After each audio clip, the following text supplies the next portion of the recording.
him to, as well as having very strong level 1 action. So in that sense, the ban makes sense. And through all this, no Twisted Fate ban. Yeah, Twisted Fate has got through. So Jarvan and Zac, the final 2 bans coming through.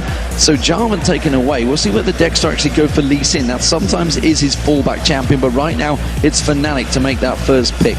What will they go with here? They have so many options on the table. Ahri is something we talked a lot about. Twisted Fate is obviously still available. Those would be like the 2 high priority things right now for them. There is Ahri. Ahri getting selected in there, so has managed to sneak through. That also means that actually I don't think Twisted Fate will come out from Lemondogs, because it's not a great pick against Ahri, I don't feel. No, but it's also not a great pick against Fizz, and that was successful. Whereas Fizz is actually a very good pick against Ahri. Yeah. I wonder if Fnatic is just kind of saying, you guys think you're great at Fizz, everyone's banning Fizz against you, we don't respect it at all, because they've kind of picked 2 counters like right away, saying, just daring Nukeduck to play it. And there is the Lee Sin pick. So Dexter has fallen back to Lee Sin, and of course that's going to take it away from Cyanide. Kennen also being picked once again. That will be Zoro 0 in the top lane. Or will it be? It could be Nukeduck. We've seen a lot. It's funny, we saw a lot, like Kennen had completely moved to that mid lane for a while. Yeah. And now he's back in the top. May as well just stroll on up there. I think it's just because there's been so many kind of tank melees that have become up top lane. Kennen can then survive again up there strongly. For a while, we were seeing a lot more Rise in the top lane, which wasn't necessarily what Kennen wanted to play against. And Aatrox, that's such a... I feel like it's a European thing right now. I've had so many people from other regions saying, why is all of Europe just playing Aatrox? But to be honest, you look at Aatrox in the EG Gambit game, everyone that had Aatrox won. Huge impact in a lot of these games so far for these guys. The way they're using specifically his passive to just really screw with people, every time it seems to be up, and it's on a pretty long cooldown. I think it's 4 to 4.5 minutes. It seems to always be up when these guys are playing it, because their timing there initiates very well around it. And it's generally been the fallback champion. Cyanide played it a number of times during the Super Week. Zyra also getting picked out by their Yellowstar. We could see Ashe to follow that Zyra-Ashe combo they used in the last match and has been used to great success all across the world. Twisted Fate was locked in, so Nukeduck thought, you know what, I am going to use Twisted Fate, you're not going to take it, we're going to make use of it. And Lulu being picked as a support by Mythic. I'm a little excited to see Nukeduck's take on Twisted Fate now, right after Soaz had such a good game on it. I almost feel like he's kind of throwing down the gauntlet by picking Twisted Fate at this point, since he knows it's a tough game for him against Ahri, and it's really just his turn to show off.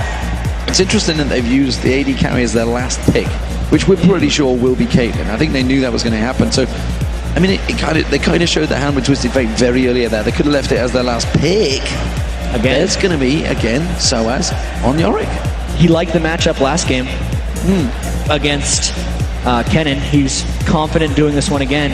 And if it's going to be anything like last match, he's just going to be cloning Cyanide and giving Aatrox a third life occasionally, which can make him a little bit more effective for sustaining in team fights. Let's keep him alive that little bit longer. This is a switch up though. Looks like Lemondogs again. You know what? The Sona lane didn't work out too great with the Caitlyn Sona lane, despite the fact they had a pretty good CS advantage for a very decent portion of that lane phase. Yeah. Looks like they're going to choose to go across towards Tabs. Tabs and Mithy going to go towards Twitch and Lulu. We're seeing Mithy on the screen right now, just waiting for the final decision from his team. He is a big talker in that team.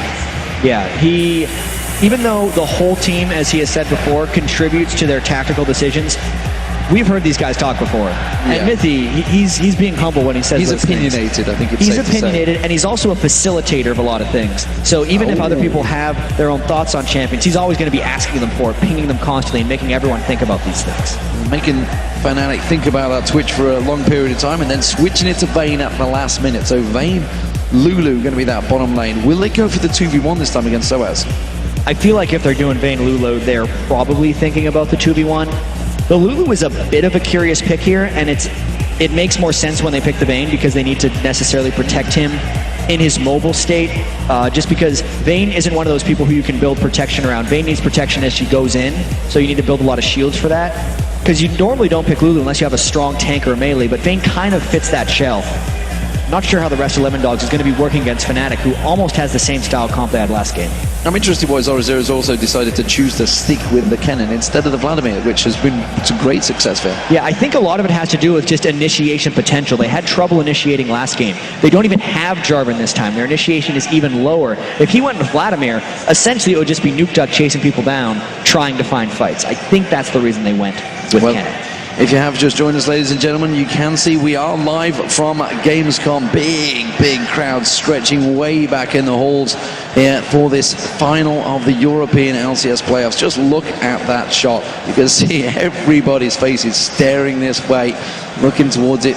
Camera's just to the side, guys. I know you're looking at the big screen, but there is so many of you guys all supporting the teams. And obviously, we've just heard from Snoopy just saying, you know, get behind these teams. This is going to be the European contenders as they go across the pond to United States of America and Los Angeles. We've already seen a number of teams qualified. If you haven't been kept up to speed, Mineski were the first team to get through there. Of course, from the Philippines, actually, representing the Southeast Asian regions. They beat out Singapore Sentinels in that final. The second team to get through, well, it was Gaming Gear EU, the Lithuanians. They got through the International Wildcard Tournament, worked out very well for them.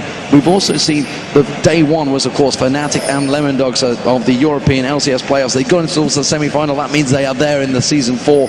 Then Najin Blacksword, they qualified through Korea through the point system because they won the OGN Spring Champions, gave them a big point difference despite the fact they've been off the boil for the last few months. And of course, finally today, Gambit, they are now through. So they are 3 European teams as well as the rest of the world.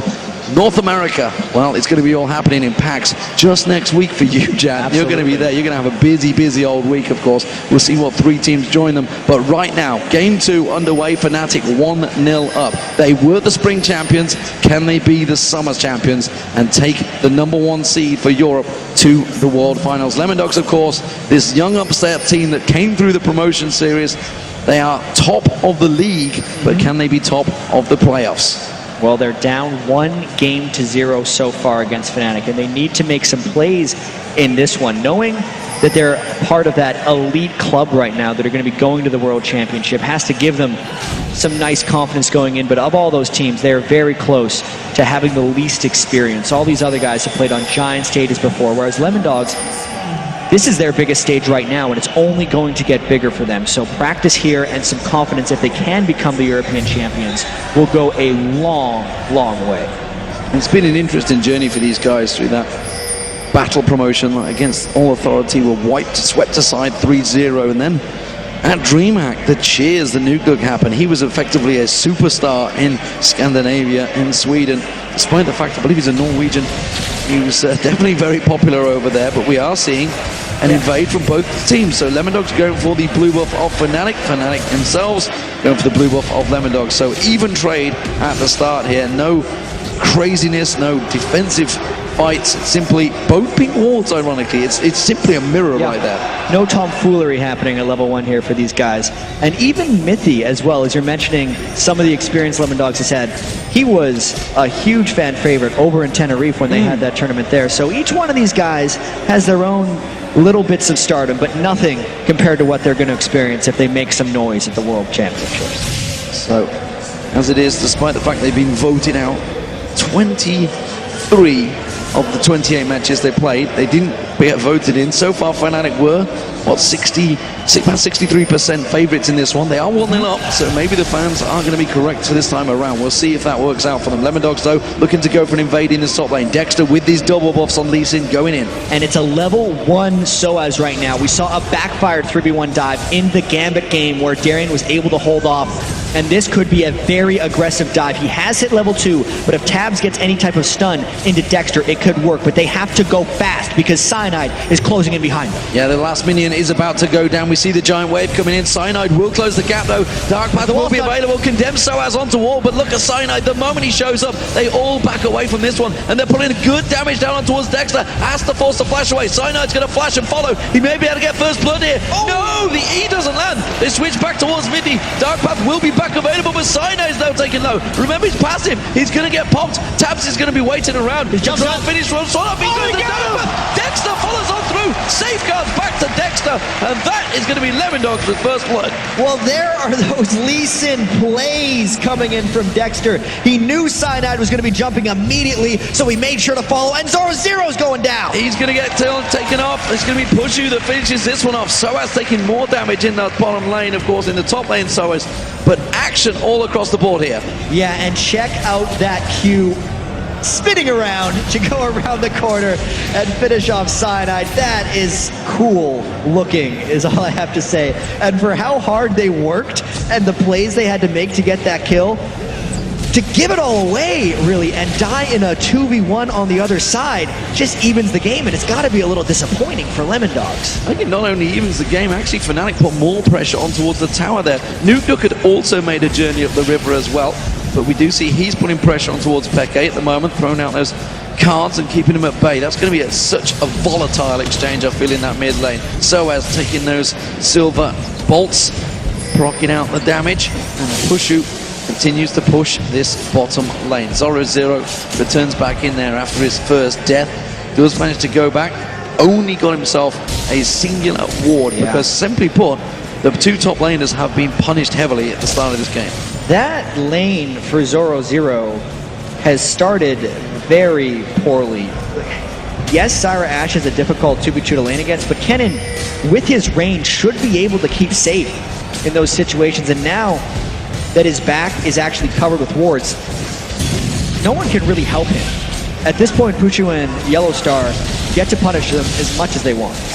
Well, he has the reasonable stats. 5-4-2, not the greatest, of course. Once he was the front-loaded man, he's going to be the one that goes in with that slicing Maelstrom and Zhonya Zagla, so we expect him to die once he goes in if the team fight goes south, which he did many times in game one. And this Zyra Ashe combo, Pushu and Yellowstar, seems to be something that works for them. It's been used heavily by Cloud9 in the North American LCS for the last 9 weeks, and it seems that finally Europe's gone, you know what, that seems to work. Making the rounds. It's an incredibly effective combo, not only because it can live early on in the lane, but because it creates team fights and it gives you a lot of safety. It's just so much of what you need. And both Ashe and Zyra create so much range and utility for your team, and it's obviously versatile as well. Look at how they've been able to punish Zoro0 thus far. Cyanide himself is punishing. He's taking away the wraiths from Dexter, while Dexter comes down to support Zoro0 because he needs that help at the moment. Did miss out on that siege mini as well. Nuke's got to be careful because Cyanide's coming around the side there. We've seen what's that dark flight. Can just get in towards there. The charm gets sidestepped though. Walks back in towards the turret. Spirit Rush used out. Good stun. Nuke Peke's going to take 3 tower hits there. And Cyanide unable to help out and catch on. And Nuke did the same thing Peke did last game by starting with boots in that lane to more easily dodge potential skill shots here. That's one of the reasons he was able to juke out of that charm and fall back into his turret as quickly as he can to survive those ganks. Zoro0, that tower is pretty low in that bottom lane, and Pushu is very close to hitting level 6. Condemn Soaz on towards the wall there. The pulse procking off there. The damage forcing Soaz back away from this one. Tabs yet to hit level 6.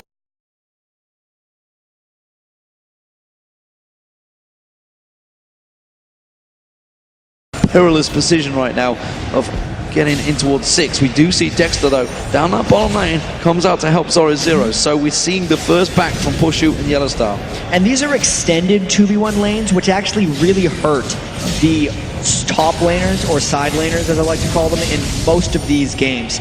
They spend so much time against 2 people, they get incredibly far behind on gold, as opposed to before some of the turret chains. If a turret went down to 3 or 4 minutes, top laner just starts farming up right after that, and it's kind of like no harm done for him, just a little bit of harm done for his team. This is much harder on Zoro0 and Soaz, since they've been in these lanes for so long. It's going to be on them to have to spend the time and recover. Tabs and Mythy stuck around in that top lane a lot longer to try and get that tower down while Soaz was away. So that should be the first tower of the game falling down here. Nuke, meanwhile, back in that mid lane, gets himself a second Doran's Blade. But look at that, because they stayed in that top lane for so long, Fnatic, they've been back to buy, they've realized they've got a big advantage, they're taking Dragon for free. Yeah, and after this, Fnatic may be able to take the turret, because Yellowstar and Pushu have done such a good job in that bottom lane, kind of holding their own and dealing with Dexter, who's kind of set up shop in that bottom lane as well, just to support. So, Dragon taken by 3 members of Fnatic. As you see the mid lane, Peke wasn't required to go and help that one. Gone for the Looks like Athene's an early grail to start with. Well, he's got, at least got the chalice to start it off, of course. Last game around, he went full on aggression. Interesting to see Nuguk not going that route, not going for that needlessly large rod early on, getting the double Dorans and the amp tone. It's a little interesting. He can still just build that into a Sheen and go kind of the same build that Pekka did in the last game. He just didn't have the gold breakpoint that Pekka did previously to go for that item. And Pekka, you know, he's got a lot of jumps up right now, so this gank by 0-0 would have to basically come in after Pekka goes aggressive. Yeah, I think he was actually trying to bait 0-0 to come in there, using the charm on the Siegeman. He's like, I haven't got my charm anymore. I'm a vulnerable target. What are you going to do? You should come and get me. I only have 3 dashes and a flash. Yeah, only got all the aggression to turn this one around. Pekka, by the way, we didn't mention that has got teleport, so he's going to be trying to keep track of Nuguk, or go for the back door, of course. Put the pressure down this bottom lane is where their action is. Tabs is going to get locked up. The plant's catching on. The barrier being used up. The good Stranglethorns comes out, tries to turn this one around. He's going to get away. No, he's not. Yellowstar flashes in. Patriot with his life, but a support and maybe another kill. The passive comes out. Yellowstar taps him down, but trading that back in there. Pushu got took out as well. It was a double kill, both bottom lanes. Dexter having to use the kick to keep Cyanide away and flashes off. So the supports traded double kills with each other, of all things. At least the AD carries got the assist, so that means they should spend it on wards and then come back to lane like a regular support would. But man, that actually went and showed a couple things. A, the power of the Ashe Zyra lane, being able to lock down Tabs, but also why they brought Lulu with Vayne. Let's actually just take a look at this one more time, because it was an arrow into a Stranglethorns, but Tabs actually tries to turn around and goes aggressive because of Mithy's stuff. More action happening up top. Dexter going to get taken down. The Ignite from Soaz doing work there, and actually 2 red buffs you can see from Cyanide and Soaz. That was a hard, long work to kill to take Dexter down. They've been chasing him for some time, so no surprise he gets on there. 0-0 taken very low. He's not going to be able to defend his turret here. He's got to be extremely careful. The double buff Soaz actually hasn't even shopped yet. Can't chase him very quickly, but they're able to deny him off the turret, and with that giant wave, unless Nuke Duck goes up there to hold, which would be dangerous in himself, they're going to lose another turret. So this lane combo, Lemon Dogs initiated the switch, of course. Tabs and Mithy went in that top lane. Pushu condemned away from the damage this time around. They forced it up. They needed Vayne in that separate lane, but it has punished 0-0. He's way behind in CS on Soaz, and as you said, Soaz hadn't even been back to chop yet. He was happy to just sit there against Mithy and Tabs and just farm up. And if we remember the very start of the game where 0-0 died in that 1v2, even though they were both in a similar lane situation, 0-0 was definitely behind in experience, even if it didn't show in farm. So once he rolled up there, you can see it really displayed even stronger now. Soaz is level 9, 0-0 is just now level 6, probably going to hit 7 off that giant wave. It's another reason he fell so far behind with that initiated lane swap. So it also means Tabs is going to have a lot of pressure on him from the late game to carry through this one on that Vayne. It is possible with a Vayne, of course, even against an Ashe. And Ashe is all about the initiation, but Pekka, I feel, will be targeting Tabs pretty heavily. That may give Nuguk the time and the freedom, though, when the team fights happen. Yeah, the team fights in this game are going to be very skill intensive in a sense, because Tabs is going to want to be kind of trying to slip past Pekka. A lot of times Vayne's like to play around the sides of fights, and he can't dodge that arrow, so that's not a good start. Stranglethorns is going to catch them both as well. Tabs tries to turn it around, uses that condemned wild growth back on towards him, but they simply haven't got the damage. He's going to try and gamble back away. No, the hawk shot used by Pushu gets him that vision. He may be able to get the second kill here. No, he's going to see the volley. That's not going to land, but coming around the side, Cyanide is going to dive on in, take that tower, hit damage, and he gets the kill and the tower as well. Fnatic in control of that bottom lane. They are looking good so far in this game. All the lanes are actually going their way. Surprisingly, Pekka is the only one thus far to not make a huge impact. Let's take a look at this fight one more time. Tabs couldn't get out of range of the Ashe arrow, and then he also got locked up by the Zyra ultimate. Even though he tried to make a run into the brush, Yellowstar was there with the clutch ward, and it just basically allowed Fnatic to finish off that one. They got such a great jump on the Vayne Lulu. Even though they wouldn't straight up out DPS him, all the crowd control allowed them to have the upper hand. So Infinity Edge now already complete by Pushu, 13.5 minutes into this game. That is a pretty early IE. Yeah, 5,200 gold in total on him. It's actually 1,400 ahead of Tabs right now. That matchup is swinging heavily in his favor. Also, the top lane matchup, Soaz dominating Zoro Zero, and they're using all these advantages now to take their two strongest people and push up the mid lane. And that mid lane is under pressure. Tams is back down this bottom. He's trying to keep that farm going. He has got a good farm. Let's not take that away from him. But the fact that, like you say, that goal is the kills and the assists is stacking heavily in Pushy's favor. Yellowstar, he's been the man creating those plays, so creating everything. Of course, we've got to look at towards these two because Yellowstar used to be the AD carry. That's going to be the mid lane turret for Fnatic. That's the third outer turret of the game. So everything down in the outer lanes, and now it's going to be start pushing. Fnatic going to be looking to take control. Dragon, of course, will be spawning, which they did take. They will know the exact time on that one. And this is exactly how Fnatic wants to play. You just saw there were 4 of them in the mid lane, whereas Peke was getting an edge on farm. Now, can Peke deal with Nuke Duck on the side? He gets jumped on. Is he going to try to just... He's going to dash away. He's just going to teleport away because that stun was already used. Gets away from that one. So, Mithy got caught out. No doubt about that one. Yep. When a Lulu gets caught, he's going to die pretty quick. Yeah, that was just Yellowstar having the vision control, and they're trying to take as many advantages as possible from having these 3 outer turrets down. Once Fnatic does this, they're able to catch around the corners here and initiate whenever they want. And just bounce him up and down. The arrow comes through from Pushu, finds his target. Dexter goes down. Nuke comes in with his destiny, just simply trying to stop him in his tracks. Cyanide is actually pretty low. They could turn this one back on towards him. He has got that blood well available. It's going to get used. That's the passive going down. Slicing him out from Zoro Zero. Just simply used defensively.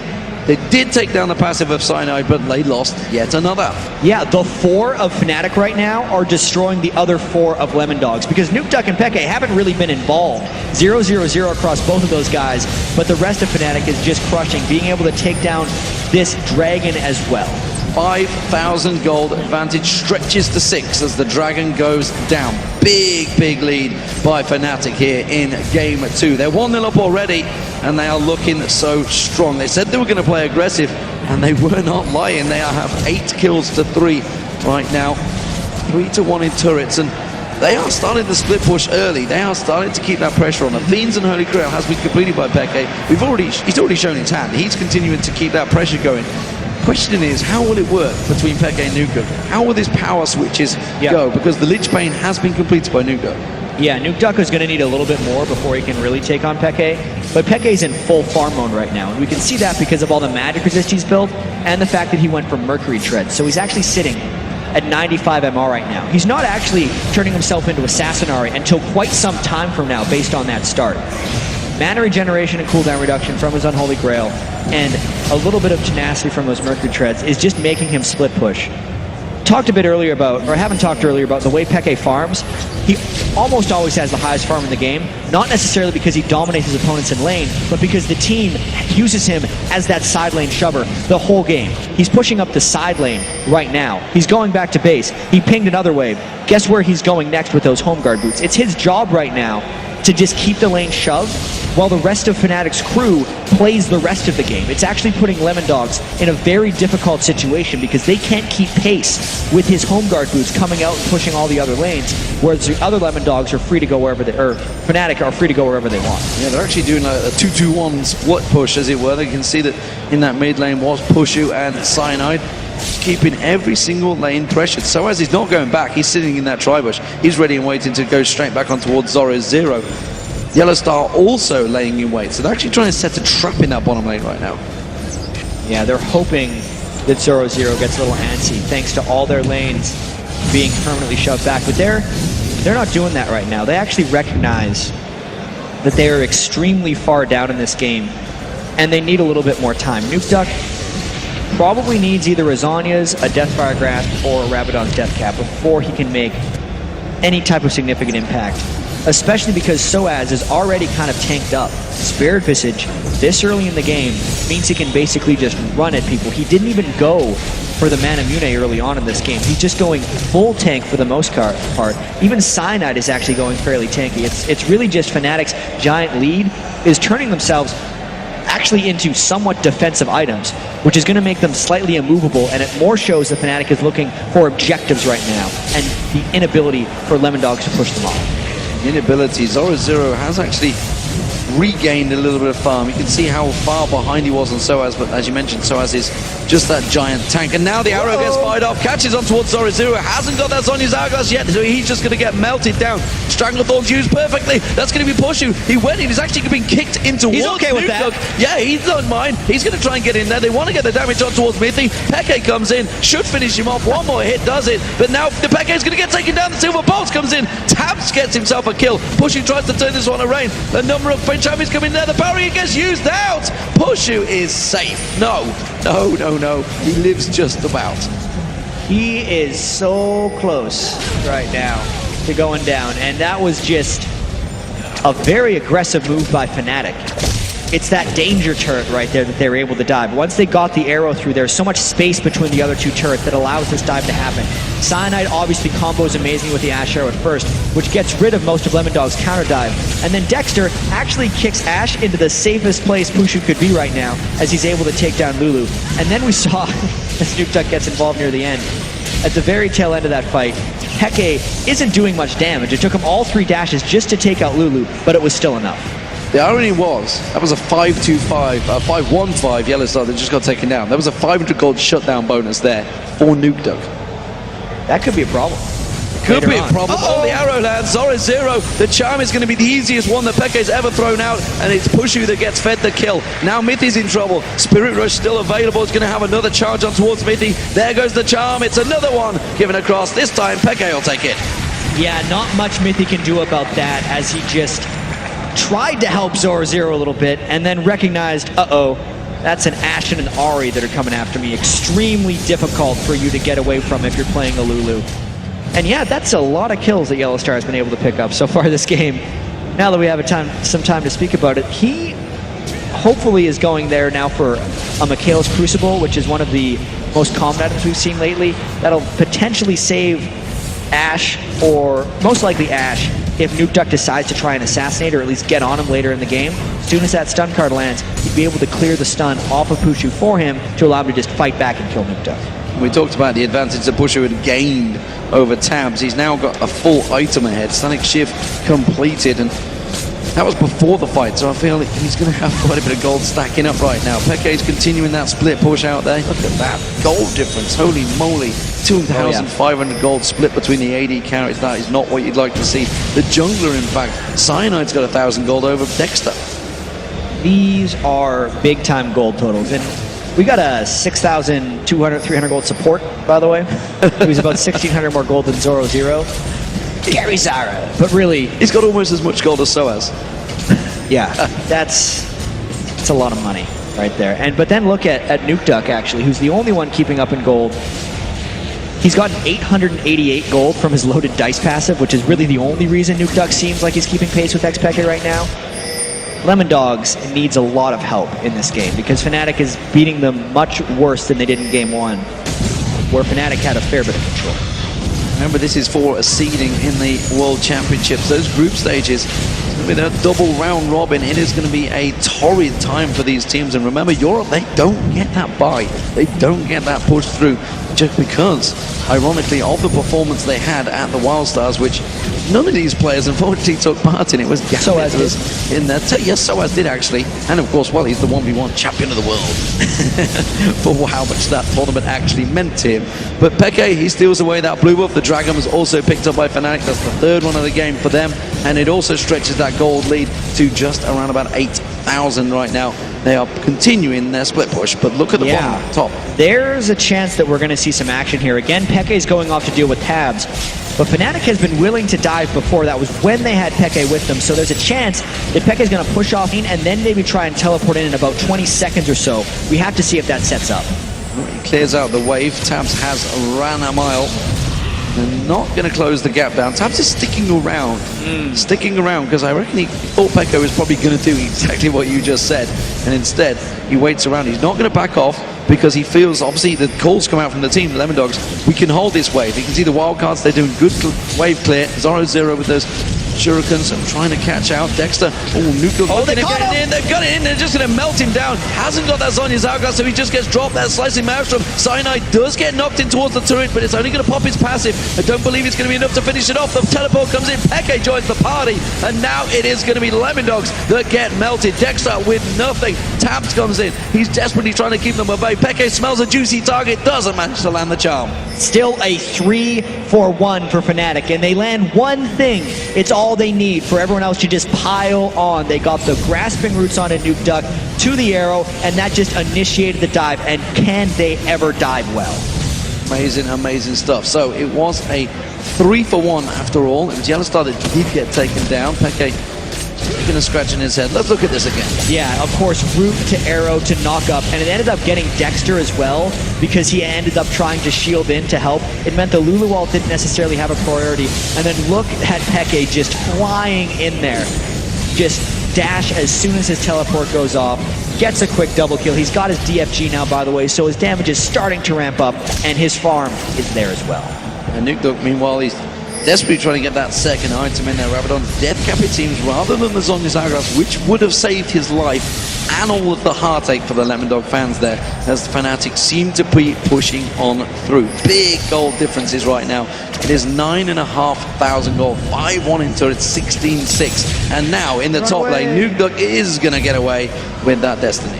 Yeah, he saw a lot of bad guys coming for him right there. And luckily for him, the first bad guy was York, who was not able to interrupt him. But this is another solid game. Soaz has played on York, by the way. Taps is playing a dangerous game in this bottom lane. He's feeling confident against Peke. He's going for it. The charm lands in there. He does manage to get the damage down. Taps tries to turn it back on towards him. And Peke forced the flash away there from Taps' vein.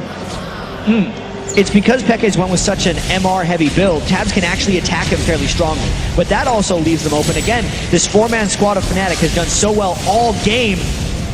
Thought they were going to go with that Stranglethorns, but instead they're just poking around. Yeah, good Stranglethorns nevertheless. Just managed to pop all 3 members. Nuke Duck sneaking around the side, trying to get a poke in there. Zoro not feeling aggressive enough to get in and slice him Maelstrom across the team. It has gone horribly wrong for him the last few times. Last Whisper was picked up by Pushu, by the way. His item build continues to be miles ahead of Tabs, which is why we're seeing Tabs just farming, desperately trying to play the catch-up game. He's got the same CS, but obviously in kills, not even close. That is going to be Tabs to pick it up a kill, though, on Yellowstar. Yeah, Yellowstar has been dying a lot recently. He got a little greedy, I think, with his 5-kill start, and now he's just being the one with the Oracles trying to clear around, but I don't think the team is spotting him very well. Soaz probably needs to be leading the way if they're going within Lemon Dogs' jungle, especially with a Vayne on the loose. So they have to be a little more cautious as this moves on. Let's actually check out how he just gets caught. Nuke Duck and Vayne just found him as he was trying to clear ward. Simple as that. Straight up stun card, and we saw the Nuke Duck was hanging around that side there. That was maybe a lack of ward coverage, which potentially Yellowstar was probably trying to do. It's just got caught out. Tabs, though, continuing to try and keep up. He's actually come for that Negatron Cloak, realizing that he is probably going to be fighting Peke in split lanes. And Peke is now just trying to go for the full damage build. He's going to have to find a way to deal with Tabs, actually. Because Peke can shove faster than Tabs can, but if Tabs outduels Peke, it's going to really mess up the plans of Fnatic's 4-man team that they like to roam with.